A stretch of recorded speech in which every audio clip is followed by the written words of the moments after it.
Hi everyone, welcome back to David at Go To Hobbies. I want to talk to you about making bracelets and like a wedding ring for your finger. Now, bracelets, the one I made earlier. In another video, I showed you how to twist this and what you need. Yeah? One of the tools you'll need is a good pair of wire cutters. What would help is to get a pair of wire cutters that actually makes a nice clean cut here. If you notice very carefully, this edge here, just there, has got an angle on it, but the other side is, let's just check it, it's still angled. Right, now these, a pair of pliers or a pair of these is your first starting point. When you can afford it, you want to buy yourself a pair of proper wire cutters, and I'll tell you for why. When the wire cutter actually cuts the wire, it's going to cut it like that. Yeah, not cutting it that way, it cuts the wire at an angle. If you do that, you're going to get like an angle on the end of the copper. So just be warned. How do you get around that? You get hold of a file and you hold it very carefully and you file it flat. There's another little secret I'm going to give you on this one. Get yourself a little file but that wide, about a millimetre thick, probably about that long, and then just file it between them. Hold them carefully in a little vice or between your fingers and just file it flat, so you've got two flat edges. Then you can solder these together, and I'll show you how in another video. So that's how you get a nice flush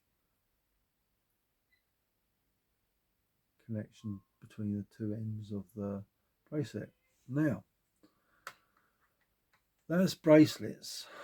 I will dive into those a bit more in depth in another video, but I wanted to show something I made some time ago, and it is a copper ring. Very easy and simple to make. Now, that across there is probably about 12 mil, 15 mil, maybe 15 mil. I'll say 12, right? Now, what is this copper? What type of, where is it from? What it's made from, rather, yeah? 22mm copper pipe. That's all it is.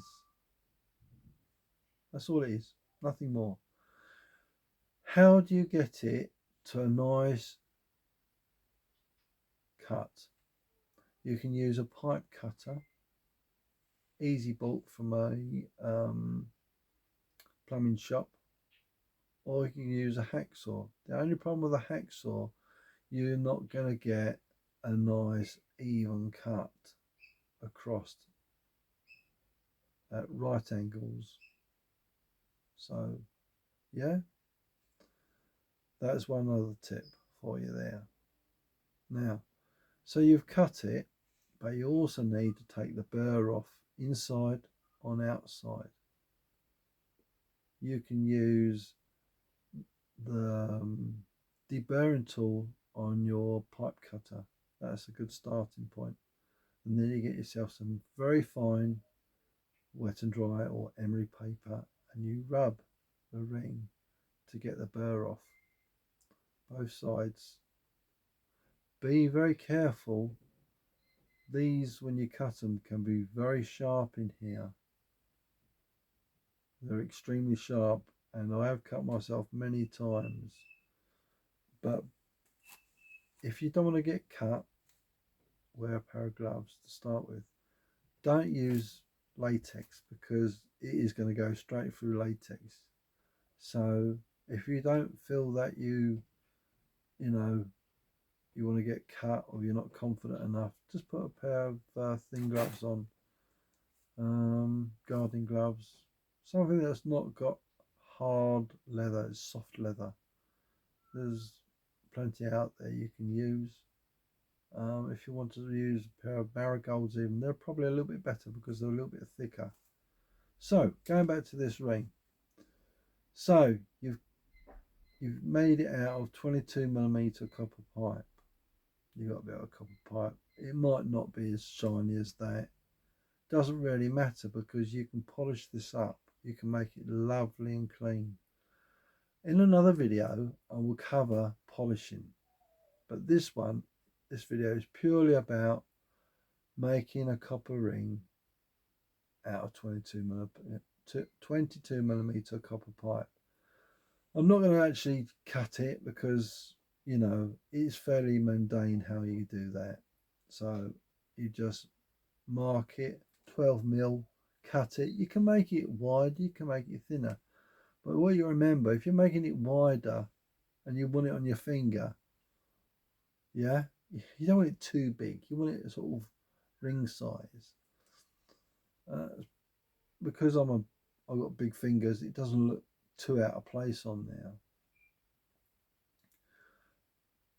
The other thing to take in consideration is this ring will only fit one size, so that is one limitation to making this sort of style ring.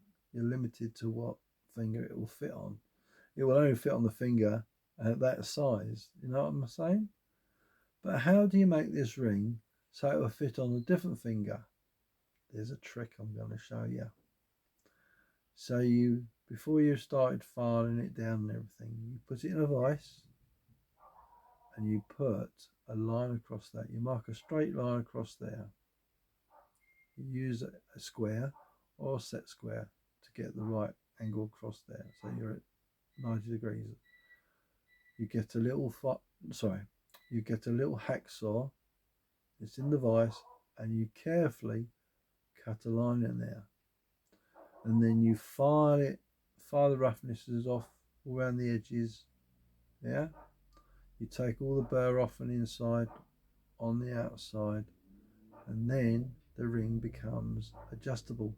It can't go massively open, but it can open a little bit, because what you got to remember, your fingers will expand as you get hotter. So what's not tight now, if you was, say, washing up in hot water, your fingers are going to get hot and your fingers are going to swell. So you might not be able to get that ring off.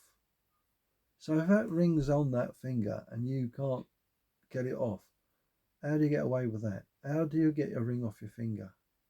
Do you really want to know how to do that? You're going to have to watch another video on how to get your ring off. I've done it.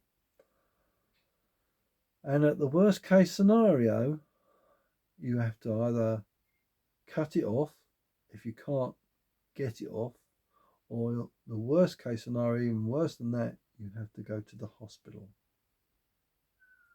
But that is at the last resort. I had a ring on my wife's finger that her finger was swollen up, her finger was going blue. I had to get that ring off, and I did it. So I know what I'm doing, and I use safety precautions, and she didn't get hurt, and we managed to remove the ring, and her finger was okay afterwards, just to let you know. So that being said, I hope you liked the video. Any questions, please leave them below. And sorry about the doggies barking. Is an amazing thing. They instinctively know when I'm actually making a video. I'm sure they do. They say, right, let's have a good barking match, and they're all chipping in. thinking, can we really annoy him? It's not working. And they still start barking and they carry on. They've got minds of their own. But what I don't like is when they start all barking at the same time and have a chorus. So you know what it's like if you have dogs. They're trying now. They're going to start howling. You can hear them going, can't you? They're coming. How about that? Entertainment as well. I'm not going to get annoyed. It's just too funny to start moaning about it. And can you hear them? Who can bark the loudest? Who can be the most annoying? Wonder what dogs are actually saying when they're barking. And then it all stops. Silence. Don't you love dogs? I do. Anyway, thank you for visiting. As I say, if you like the video, please do the thumbs up down below. Comments always. And as I said, always much appreciated. I don't know why, but would you leave a thumbs down? Don't do that. I think you liked the video and I hope it was helpful for you. So, last thing, please subscribe. I'll be really much appreciated. Hit the bell icon and click all, and you'll be notified with all the lovely videos I produce. And I'll see you in the next one. Bye for now.